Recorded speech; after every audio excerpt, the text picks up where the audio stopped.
తెలంగాణ ఇప్పుడిప్పుడే పచ్చబడుతున్నది, ప్రశాంతంగా ఉన్నది. దాచి దాచి దయ్యాల పాలు చేసినట్టు, ఈయనే కాసి నక్కల పాలు చేసినట్టు తెచ్చుకున్న తెలంగాణను కాంగ్రెస్ చేతికి ఇస్తే ఇది కుక్కలు చింపిన విస్తరాకు అవుతుంది. పుట్టిన బిడ్డ తల్లి దగ్గర ఉంటే ఎంత మంచిగా ఉంటుందో తెచ్చుకున్న తెలంగాణ కేసీఆర్ చేతిలో ఉంటేనే బాగుంటుంది. తెలంగాణ రాష్ట్రానికి కేసీఆర్ నాయకత్వమే శ్రీరామ రక్ష అని నేను చెప్పిన. ముందే నాకు కొంచెం అనిపించింది.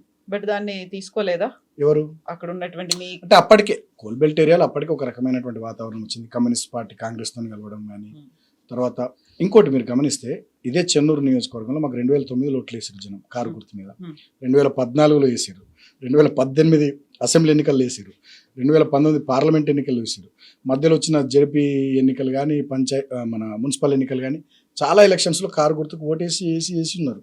సో వీళ్ళు చెప్పిన బోర్ రావడం కాదు, వీళ్ళు చెప్పిన గ్యారంటీలు కానీ హామీలు కానీ, ఒక రుణమాఫీ 2 లక్షల రుణమాఫీ కానీ, తులం బంగారం కానీ, ఫ్రీ బస్సు కానీ, కొంత వడ్లకు బోనస్ 500, ఇట్లా అనేక రకాలైనటువంటి విషయాలు వాళ్ళు చెప్పడంతో కొంత జనం కూడా ఈ ఒకసారి ఇలా చూద్దాం అనేది వచ్చింది, కనబడ్డది. అది ముందే కనబడ్డది.